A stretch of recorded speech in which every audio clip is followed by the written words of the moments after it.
Okay, I think now it's the time. So probably we wanted to start, right at the sharp. I'm gonna do the presentation at the beginning in Spanish, and then I will switch to English for the presentations. Gracias a todos por estar aquí. La idea hoy es nuestra primera sesión sobre el tema de sostenibilidad y el título de la sesión es Climate and Sustainability Forum, de la ambición a la acción. Entonces, creo que lo primero es pasar a presentarnos y, si quieren, comienzo yo. Mi nombre es Ángel Martínez, soy socio en BCG, soy además el líder de la práctica de Climate and Sustainability para Latinoamérica. Y con nosotros está hoy Michel Frédeau. So, Michel, probably you want to present yourself. Hello, so I'm Michel Frédeau, very happy to be with you today. So I, in fact, founded the climate and sustainability practice in BCG 3 years ago. And I'm in particular in charge of the global partnership that we are developing with supporting the COP, supporting the WEF, the World Economic Forum, and a number of global organizations that are important for the climate agenda, such as SBTI, CDP, and WWF. Thank you, Michel. Entonces, ¿qué agenda tenemos para hoy? La idea sería repasar estos temas. Primero, para comenzar, nos gustaría contarles de contexto los resultados de unas encuestas que hemos hecho, encuestas y entrevistas, que hemos hecho tanto a directivos como a consumidores en lo que es Latinoamérica. Eso nos debería llevar 15 minutos. Después, con Michel, lo que vamos a hacer es presentar un poco las implicaciones, presentamos un poco los resultados de la COP26 y las implicaciones para las empresas que hemos visto tras lo que es esta COP. Luego nos gustaría explicar lo que es una guía para los CEOs y climate leaders sobre lo que es el tema de la descarbonización. Y luego, también yo creo que es muy relevante dejar 20 minutos para hacer un debate y escuchar sus preguntas y poder responderlas en ese tiempo. Para responder a las preguntas, verán que tienen abajo un botón dentro del Zoom que se llama Q&A, con lo cual pueden irlas escribiendo a medida que durante la presentación y al final pues las iremos leyendo y las iremos respondiendo. Gracias a todos ustedes por su participación. Entonces, comenzamos con lo que es las encuestas. Empezamos primero con las encuestas a directivos. Entonces, creo que el mensaje con los directivos son básicamente 3 temas, ¿no? En general, los directivos consideran que el Climate and Sustainability es un tema relevante para las empresas y es algo muy importante en la toma de decisiones. Además, en lo que es todo el tema de stakeholders, creen que es algo que ayuda a atraer inversores, a atraer empleados y a atraer clientes. Entonces, esto que hay aquí es un poco el resumen, pero yo creo que lo mejor es ver las hojas siguientes, donde damos un poco más de detalle sobre cada uno de estos temas, ¿no? Entonces, lo primero es relevancia.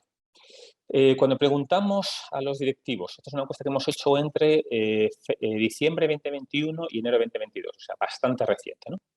Entonces, cuando preguntamos a los directivos si la sostenibilidad, si el clima y la sostenibilidad es un tema relevante para ellos, la respuesta es 95% es positiva, con lo cual claramente esto es un tema que está alto en la agenda, ¿no? Y la otra pregunta es, oye, ¿y esto es importante en tu toma de decisiones? La respuesta también es muy alineada. Estoy estando en torno al 90 y tantos %, con lo que quiere decir que esto es una cosa que está presente en el día a día de las empresas. Cuando preguntamos, vale, pero ¿ustedes tienen programas de sostenibilidad o de clima en sus empresas? El porcentaje baja un poco, estamos hablando de los 80 y tantos, y como pueden ver ahí, con distintos valores según industria, ¿no? Financial Institutions probablemente un poco más, energía un poco menos. Cuando les preguntamos, ¿y cuál es la principal motivación para tener un programa de sostenibilidad o de clima? Básicamente vemos varios y, como pueden ver, hay 5 muy empatados, con lo cual al final nos da una idea de que probablemente las motivaciones son múltiples. Entonces, como pueden ver a la derecha, hay varias. Reputación de marca, tema de innovación para parecer una empresa innovadora, tema de que mis empleados me meten presión con esta, tema de que mis inversores me meten presión y tema de que mis clientes me meten presión. ¿Vale? Con lo cual, al final, viendo estas 5 cosas, un poco la idea que nos da es que las motivaciones para tener esto son múltiples. Depende de pedimos rankearlas, al final esta es la principal, pero estando tan igualadas, al final es un tema de motivación, ¿no? Quedaban mucho por abajo lo que era el tema de compliance regulatoria o respuesta a otros competidores. Entonces, haciendo doble clic en esto, lo que preguntábamos es, de acuerdo con las principales motivaciones, vamos a preguntarles, empleados, ¿creen que los empleados valoran las iniciativas de sostenibilidad? En general, hay una respuesta bastante positiva de los directivos, 92% decían que sí. Cuando les preguntabas, ¿creen que esto me ayuda a atraer talento? 84, un poquito menos, decían que sí. Y a la retención era todavía un poco menos. O sea, en general se percibe que esto vale más para atraer que para retener, lo cual yo creo que tiene lógica desde un punto de vista de un directivo. Luego vamos a hacer la misma pregunta a los clientes, ¿no? Los B2C. ¿Creen que esto me ayuda a atraer inversores? 81% dicen que sí, tener un programa de sostenibilidad. Y si creen que esto me impacta en los risk ratings, era un poco menos, en torno al 71%. Y ya por último, clientes. Hacíamos la pregunta, ¿creen que los clientes valoran los esfuerzos de sostenibilidad? 73% respondía positivamente, pero cuando se preguntaba, ¿crees que los clientes están dispuestos a pagar un poco más, por ejemplo, por productos de net zero? La respuesta bajaba bastante, 36%, solo 1 de cada 3. Piensa que un cliente está dispuesto a pagar un premium por esto. Luego verán que hemos hecho la misma pregunta a los clientes y es un poco distinta a los resultados. Esta es la percepción de los directivos. También preguntamos sobre el tipo de programa que tenía. Es un programa donde hay objetivos, donde hay algún tipo de objetivos. La respuesta es positiva en torno al 90%. Preguntábamos si estos objetivos eran ambiciosos, donde decían, y aquí está un poco dividido entre casi 2/3 decían que sí y 1/3 decía están ok, pero pueden ser más ambiciosos, ¿vale? Y luego también en general había una respuesta bastante positiva de si esto se hacía con KPIs y demás, y estamos hablando en torno a un 80%, ¿vale? También bastante estable entre las distintas industrias. Entonces, antes de saltar a los consumidores, un poco el punto que se desprende de todo esto es que para los directivos, este es un tema relevante en la agenda, es un tema que les pesa la toma de decisiones, cree que tiene relevancia en lo que es con los distintos stakeholders, clientes, inversores, empleados, y en general vemos programas con KPIs. Pasamos, para tener la otra visión, a lo que es lo que hemos escuchado de los consumidores, ¿vale?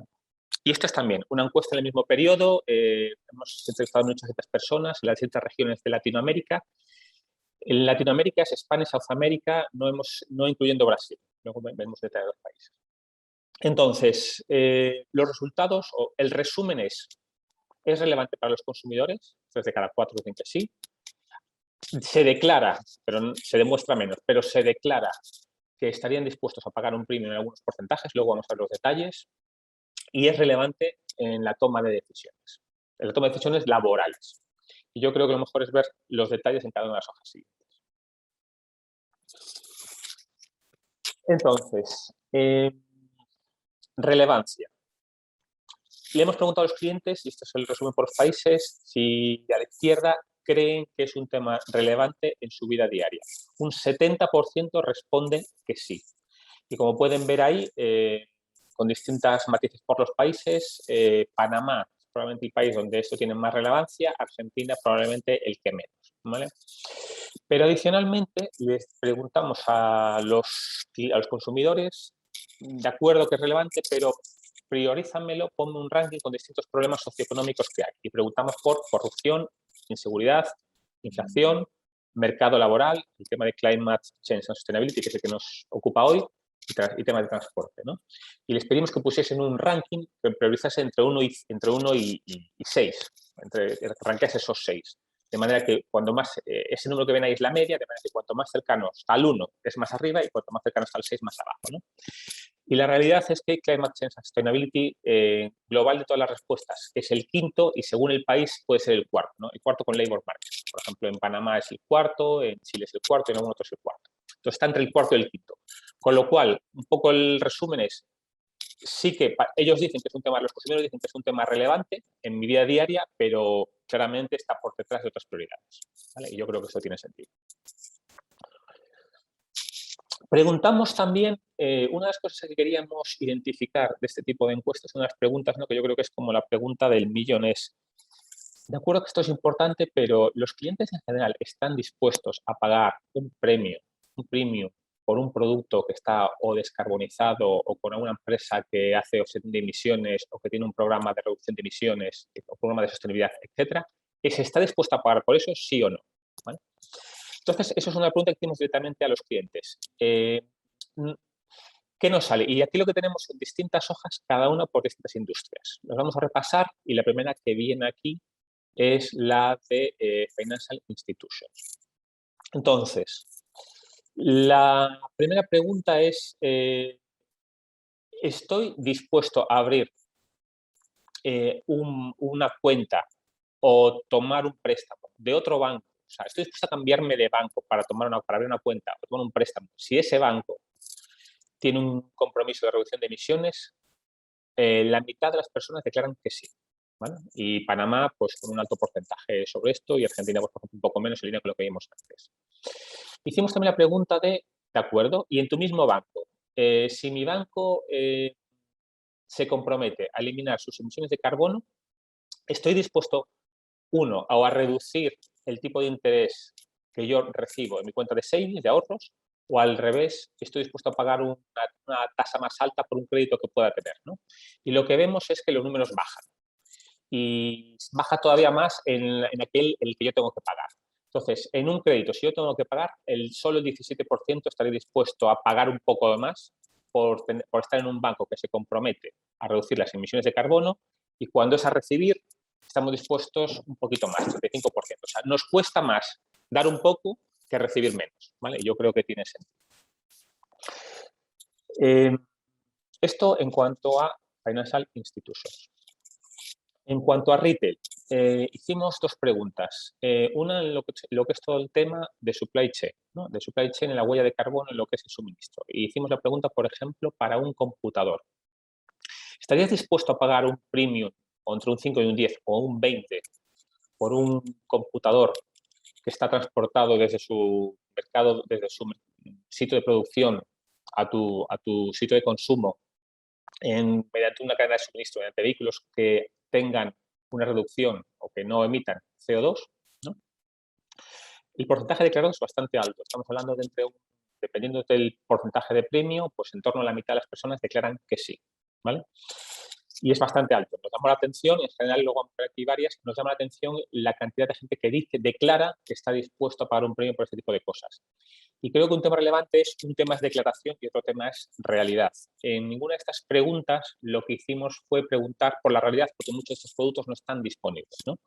Pero en general nos sorprendió el alto grado de declaración que hace la gente sobre la propensión a pagar un premio por este tipo de cosas, ¿no? Entonces, en un computador estamos hablando que estaremos hablando entre un 40 y un 50, o sea, tipo la mitad de las personas. Cuando preguntamos algo parecido en un billete de avión, o sea, comprar un billete de avión en una compañía que hace un offsetting de un 10% de sus emisiones de carbono, pues estamos también hablando en torno a la mitad de las personas, dependiendo del premio, ¿no? En torno a un 40 o un 50. Si lo vemos en otra industria, energía hicimos dos preguntas. Oye, ¿qué premio estarías dispuesto a pagar para tener electricidad exclusivamente de fuentes renovables? Estaríamos hablando también un porcentaje similar al anterior, en torno a un 40 o un 50, ¿vale? También con algunos matices por país. Y la pregunta más alta de todas estas, donde nos salió una mayor propensión, fue el auto eléctrico. El auto eléctrico, como pueden ver, estamos hablando entre un 50 y 70, de todo este tipo de preguntas, fue la que mayor resultados tuvo, probablemente ya también porque sea una realidad que se puede ver en el mercado.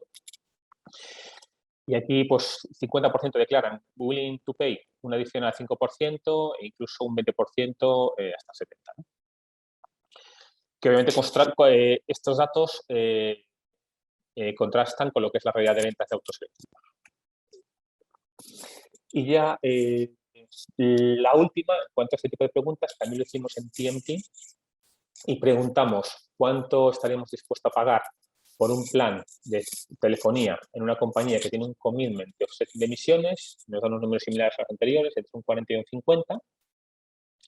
Y cuando preguntamos qué porcentaje estarían dispuestos a cambiar de carrier, de compañía, por otra que hace también un compromiso de offsetting, estaríamos hablando pues, también en torno a un 50 y nuevamente con Panamá pues, razonablemente alto.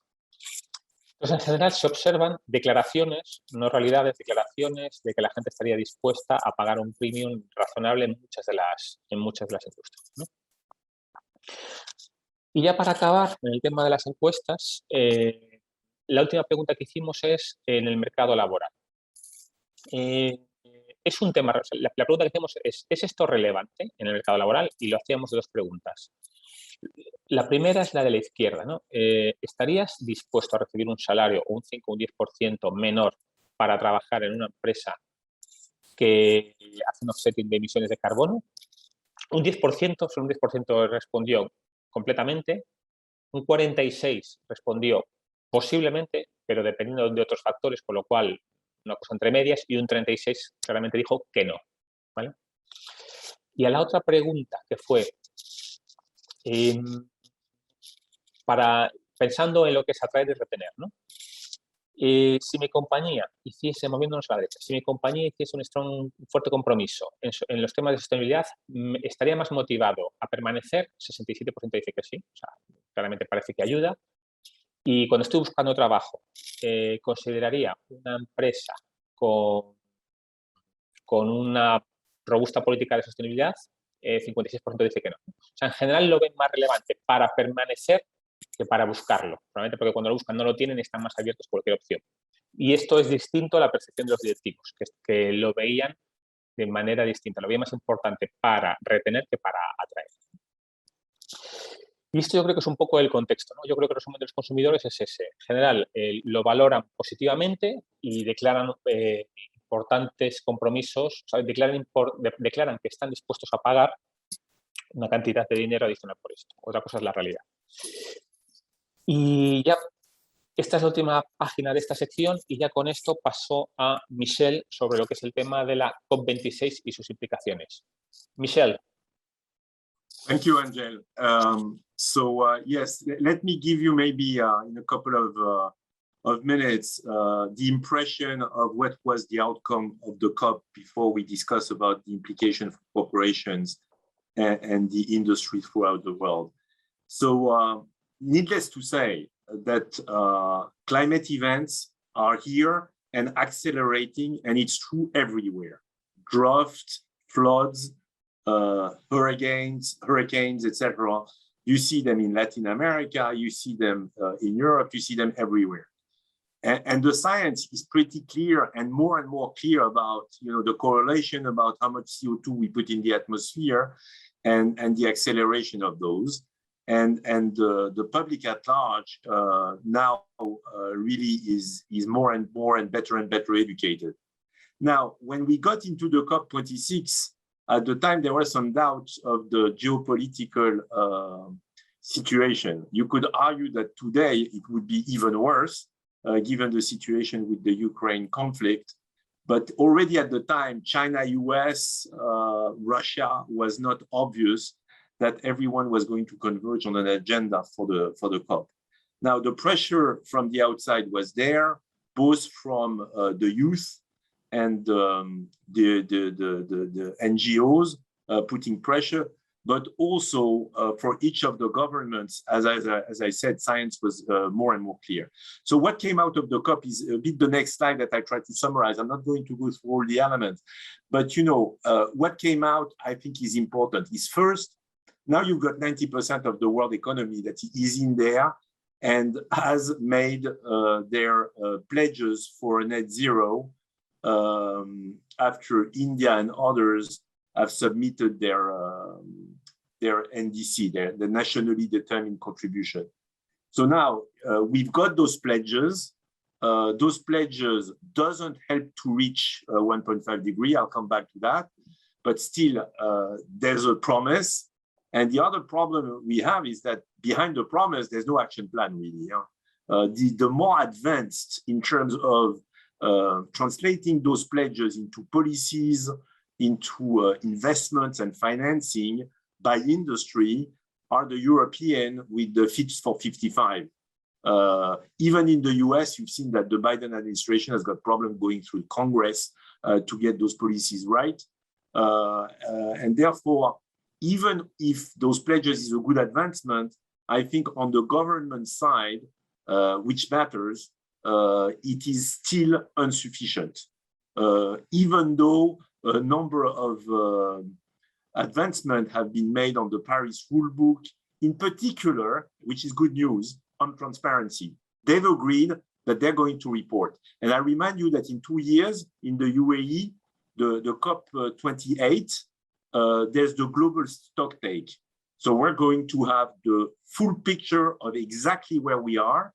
And therefore, transparency will help to show the world and to show ourselves, what still needs to be done and how to accelerate it. There has been a number of excellent, advancements in terms of coalitions, public-private coalitions, and commitments on methane, on deforestation, on coal financing. They decided, all countries decided to stop international coal financing, which is a good thing, and it was the first time that we got there.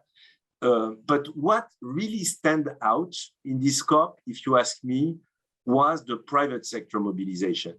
If you remember at the COP21 in Paris, it was a great success on the government side. We agreed all together, all countries, to work on a well below 2 degrees trajectory. But the companies and the corporations were not there.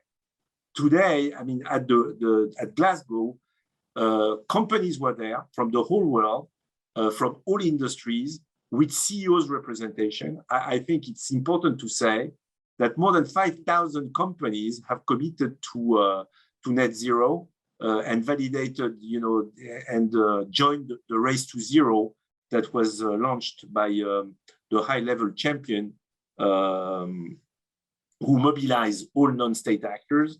It's true as well that 450 financial institutions mobilized to finance these net zero pledges. So on the corporation side, the message was, hey, governments, don't hide between economical constraints not to be bold in your net zero. Us, corporation, we're ready to go for it. So give us the right policies, give us the right financing so that we can accelerate to transform ourselves. And I'll come back to why we believe that this trend is going on, but that was very clear that corporations in Glasgow gave a very strong message to governments about not to be too shy and not to hide behind economical arguments, not to move forward. Then there was this problem of the cooperation and financing of developed countries to emerging markets countries, the 100 billion fund, where it was discussed and it was not a big success yet. So it will need to be rediscussed. And the fact that adaptation was undervalued. And as I said at the beginning, we have witnessed so many events on the climate side. We're going to go above 1.5 degrees by the end of the decade, that's for sure. So we'll get even more. So government needs to include in their net zero trajectory what they do on adaptation and how they protect their countries, both on the infrastructure side, but more important on the people side, because it will have consequences on food, it will have consequences on water, it will have consequences, of course, on energy access. So these things need to be thought through and financed so that adaptation plans are being developed. So maybe the next slide, just to give you a sense of where we are today. So at current policies, we were more into 2.7, even above 3 degrees type of scenario. So with the new pledges that I was describing, you get 2.1 to 2.4. It is important that here to note that it's not, why is there a range? Is there a range because you've got the pledges, but behind those pledges, you need the policies and you need the commitments to be put in place at the right speed. And therefore, there's a range on the probability of getting it in the right way. But bottom line, we're not at well below 2 degrees. So we're not.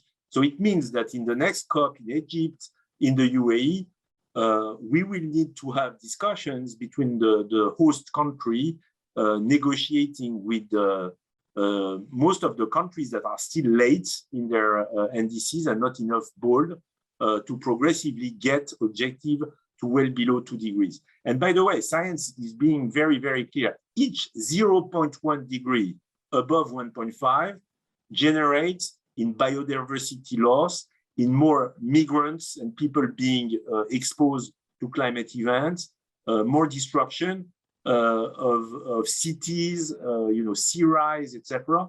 So each 1.1 degree matters a lot on a worldwide basis, and therefore we need to do everything we can to have those plans at the right level. If I go to the next slide, the good news is that the Glasgow breakthroughs generated a lot of countries beyond the NDCs that they were doing in the UNFCCC process, committed to a number of initiatives to coordinate introduction of clean tech and to reduce cost of new technologies. The goal was to make clean technologies the most affordable and accessible option. So that was there was a lot of countries that committed on power, on transport, on steel, on hydrogen, on agriculture, which are the most important sectors. So that was good. There was the First Mover Coalition that was an initiative that was launched by the State Department in the US, joint with the WEF, the World Economic Forum, to develop demand for new technologies in advance. So, Walmart or Amazon buying carbon-free shipping for 2030 and beyond, so that with this demand committed, the Maersk of this world or the shippers could say, okay, we've got this demand, so we need the boats and we need the infrastructure to supply in advance, and we can commit to this supply right now and order the boats with methanol or carbon-free type of fuels in advance, which is a very successful initiative in a number of sectors. There's aluminium, there's shipping, there's sustainable aviation fuel, aviation, there's on cement, etc.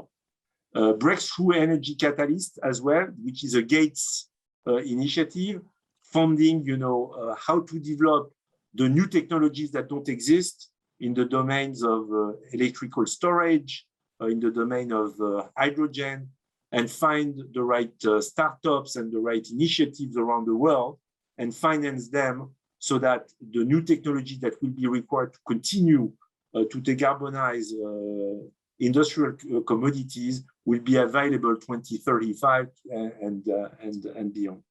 And the green public procurement, because we must not forget that, in steel or cement, for instance, maybe 30 or 40% of the volumes are bought by governments for their infrastructure, or regions for their infrastructures, and the Department of Defense, for instance, in the US is a big buyer. And making sure that in green public procurement, there are a role model, and they do buy not just on cost and delivery, but also decarbonize commodities, so that they help also the supply side to get the right volumes to be effective. So you see that you start really having, beyond the government's commitments for their own roadmaps, the world of corporations very active and pushing, and a number of public-private, coalitions and working together to get to the right result. So if I end up very rapidly, what's going to be next in the next COPs? So first action is really consistent transparency. I was referring to that both on the fact that the Paris Book will add a component on how to report the progress of each of the countries with the template of criteria that have been agreed upon. There's also an agreement to standardize a little bit more all the different climate and sustainability frameworks that exist today. I mean, today, I'm sure your company is already reporting on some. We made the analysis in BCG. A typical corporation reports around 6 to 8 standards because of investors' requests or different kind of requests. So you need to unify that and simplify. We cannot use our energy on reporting. We need to use the energy on actually reducing emission and doing action. And therefore, the IFRS standard board is in charge of that. Climate policy commitment. So that's important, is beyond, as I said, objective and commitment from countries. We need to make sure that there are policies in place and financing as well to make those pledges credible. Increased voice of civil society, and in particular the youth. And of course, increased focus on adaptation. The COP is going to be in Egypt, and therefore all the focus on Africa is going to be more important. But I imagine that it's also an opportunity for Latin America to have a clearer voice. I think today, when we look at the climate momentum, it's very strong in Europe, it's coming back in the US, it's starting in Southeast Asia, but I think that, and we all know that making sure that India, Africa, Latin America is well included in the movement and your voice is being well heard, so that it's not just a Western initiative, but it's really a global one, taking into account the opportunities and the constraint of each, because they are fundamentally different, I think is very important. And that's also part, I think, of the next COPs, to well include the developing world, and that this voice is well included.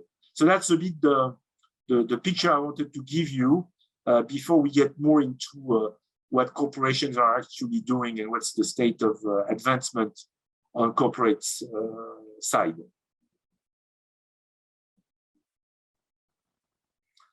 So if I move right away on corporate side, there has been a lot of discussion about should we move fast or should we move slow?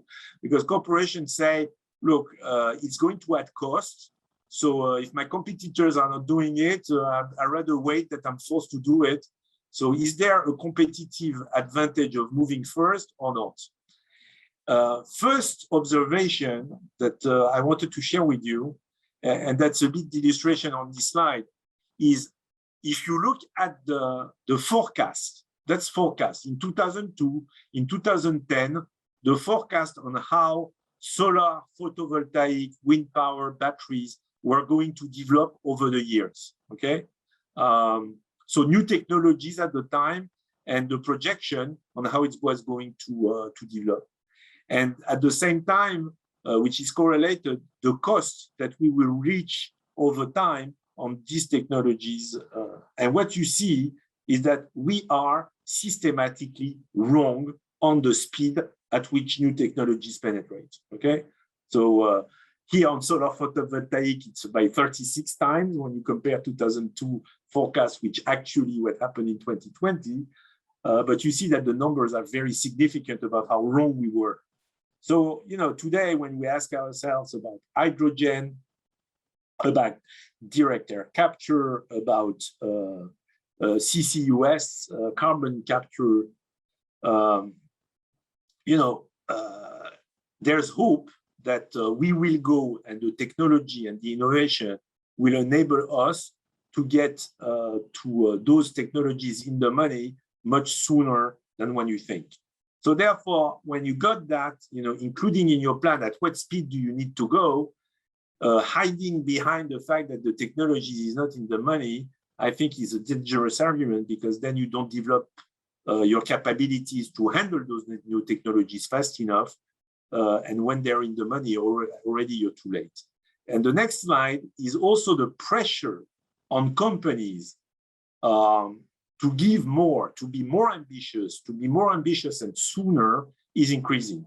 So here you just look at, we looked at SBTI, which is the standard for validating your roadmaps and your targets in terms of carbon reduction for 2030, for 2035.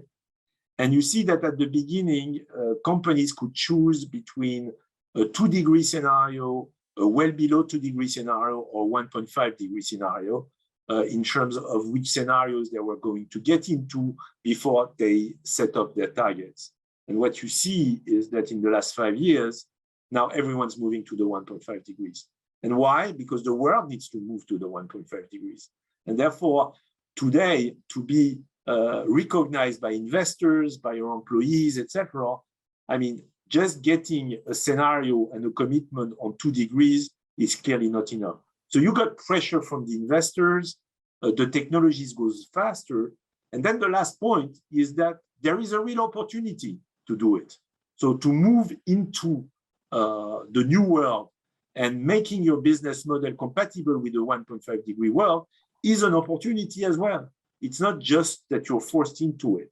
So when you look at, today around the world, who and what kind of advantages companies derive from that, the first mover of building a business that's compatible with 1.5 degree, and that's a bit the next slide, and that's the work that we've done for the World Economic Forum, where we interviewed 30 companies that are recognized as, more advanced in terms of their climate agenda, and we asked them, and we analyzed where they were starting to gain competitive advantage. So the first one, as Angel was saying, is on the hiring and retention. That's for sure.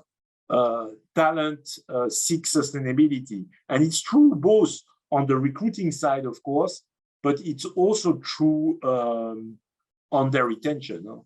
And we got lots of examples of companies like Johnson Control, but others as well, saying explicitly that it helped them keep their best people. Higher revenues. So of course, so as you've seen, as Angel was showing, that there is a demand that is starting to emerge for sustainable products, but there's a number of questions there. It's not like it's obvious, because you need standards and you need education from the consumers, and you need also policies to make sure that not only the price, so that the price of carbonized products becomes higher. You need a carbon tax, you need a certain number of elements to make the price of carbonized solution more expensive. At the same time, some people already are ready to pay for it. And there is objectively, and people tell us, a demand for those products. So there's a demand in the food sector for sustainable product. There's a demand for renewables, that's for sure.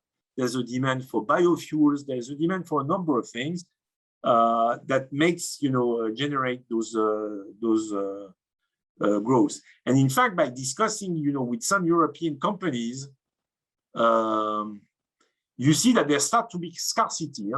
So if you discuss with auto manufacturers in Europe, they tell you for 2025, decarbonized steel, I can't find it anymore.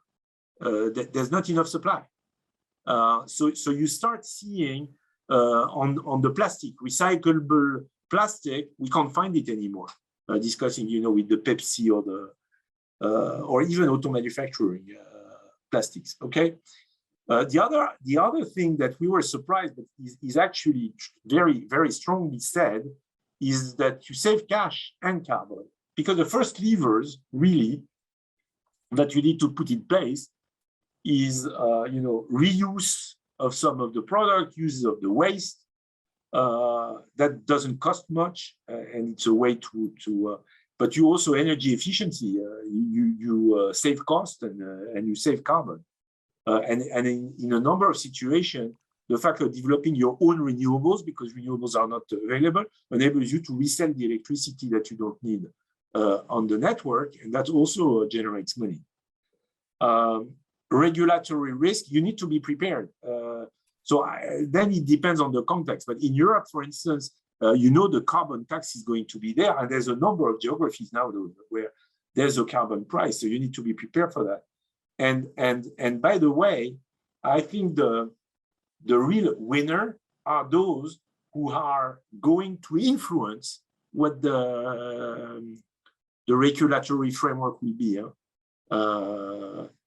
There was this story of Ørsted, maybe you know about them, that was an oil and gas offshore platforms in the Nordics.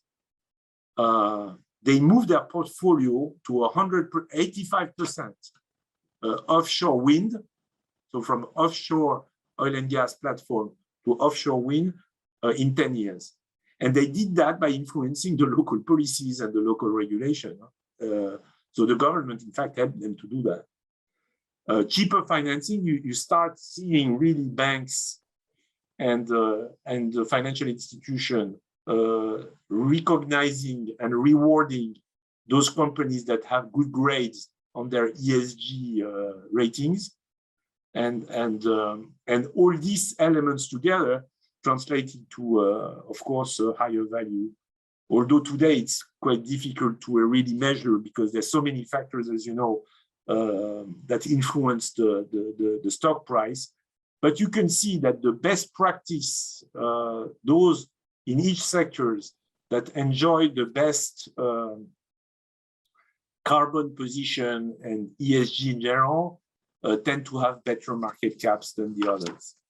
So maybe if we jump a couple of slides, and I want to go fast because, so this one, I already said, you know, the first levers, as I said, circularity, efficiency, are not that costly and make, you know, and make money, and therefore should be put in place right away.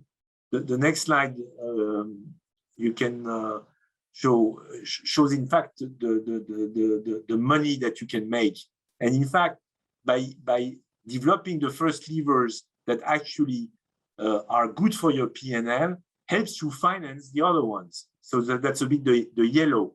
There might be higher abatement costs, you know, when you need to switch from gas or fuel to electricity, you need to change the engines, you need to change your fleet. It has a cost, but it can be funded by the blue levers.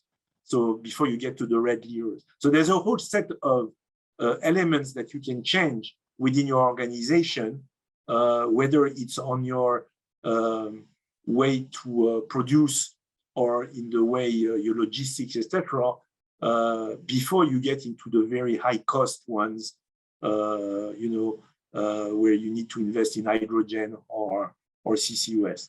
Next slide. The other element to encourage, you know, is even in those sectors that have a high cost to decarbonize. So you take steel or you take cement. So yes, on steel, it costs, you know, 80% more to the ton to get decarbonized steel. But this 80% to the ton translates into less than 500 euros on the total cost of a car. So it's less than 2%. You apply the same thing on construction, you know, cement. Decarbonizing cement is really, really expensive. Again, it's 60 to 80% to the ton. But when you translate that into the price of a house, it's again 5,000 euros, so it's less than 3%. So when you apply that to different sectors like fashion, food, electronics, and you really look at the whole value chain and you say, I want to decarbonize all the components, you see that it has a cost. I'm not saying 1, 2, 3% in certain sectors for certain consumers. It's a lot of money, but I say it reduces a little bit. What it says, now we need to really, if you really want to look at your sector and to offer a decarbonized offer, it's the whole value chain that needs to work together. There's so much you can do at your own perimeter, but then you need to extend to your suppliers and to your customers. Next slide. So basically, and I'm going to finish probably here the result of the study we made, but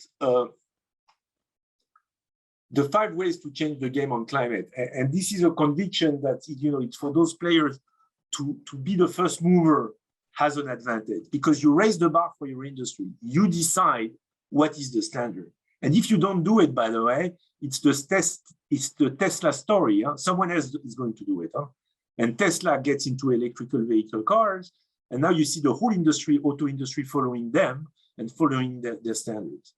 Reshape your context through regulation, green demand, industry alignment. You will need to convince your customer. You will need to convince your policymakers. Because if you don't, then the policies are going to be too theoretical. We've got this problem in Europe, I'm telling you. Huh? The taxonomy is a great idea, but when you get into the details, it doesn't really work in an efficient way from an industry standpoint to put it in place in an effective way. Disrupt your business model. You need to reinvent new business model, that's for sure. Your business model may not be adapted to a 1.5 degree world. And IKEA, for instance, is reinventing completely a recycling and reuse of their furniture that is generating a completely new business model as well. Save cash while serving carbon, we discussed, and make sure that your product is a net zero and engage the whole value chain as we discussed as well. Now, having said that, I think that from a BCG standpoint, and maybe you can move to the next slide, really the way to approach that, once you said, okay, I understand that my business model might not be suited to a 1.5 degree world, so how to change it?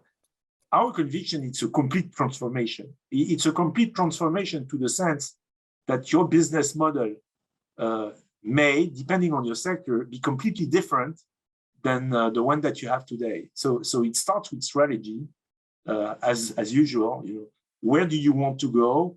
And from this strategy, defining also your objective and your ambition concerning and the speed at which you will be able to transform and decarbonize your business.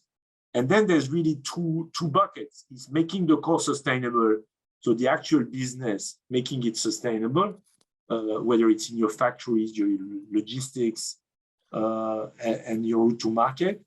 And at the same time, looking at building the new sustainable business, which is a part of your portfolio of products that needs to be redesigned, but also developing new business model, as I was saying, because of the recycling or because of new trends on the market that will appear because of sustainability.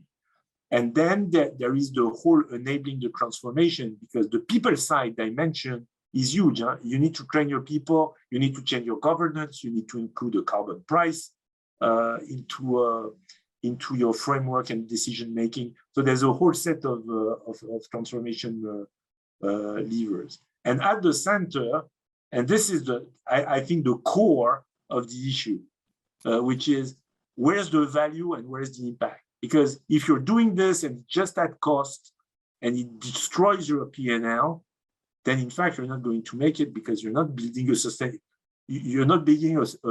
sustainable business to the sense of the economics, and therefore it's not sustainable. So it has to make money. So it means that we must look for price premium on the cost premium, because some of the elements are more costly. We need to make sure that those costs are reduced by developing experience and volume and influencing policies, as I said. So this center box is very important, because in fact, this center box will enable you to go fast or slow. And I think it has an impact on the value of the company. Again, if you're going too slow, there's a chance that you're going to lose the momentum. So that's a bit the approach that BCG is building. And today we see that it started companies asking us questions on defining ambition and strategy. There's more and more on making the core sustainable. And now, so that's the last 2 or 3 years.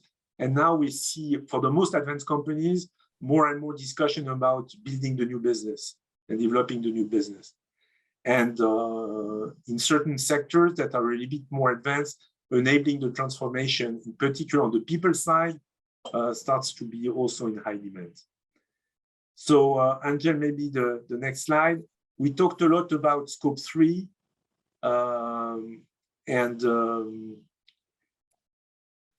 so here, just to say that BCG has all the capabilities that are required in all the boxes that I've just described, both by, on the sector knowledge of what it takes to decarbonize or to make the business sustainable, but also, as I said, to bring to bear the latest knowledge about what are the standards like, SBTi or WWF work or OP2B in the agriculture, of what it takes to transform. I wanted to, beyond the different elements, talk about Co2 Dot Ai, which is a partnership that we've launched with CDP. CDP is the major, the most important database of suppliers. It's 12,000 companies that are reporting there. So it's a very important CO2 database in all sectors around the world. And we've developed with Co2 Dot Ai, adding artificial intelligence into the CDP database to make it more precise, to ensure that the quality of the information is better, and to start adding tools so that companies, when they think about the scope 3, can start discussing with the suppliers what are the right levers, modeling what, how much they can reduce it and how they can reduce it, so that they can collaborate with the whole ecosystem in a more effective way. Because today, scope 3 and working with the suppliers, because of this lack of data and methodologies and tools, is still lagging behind in terms of the action plans that companies have put in place. Thank you.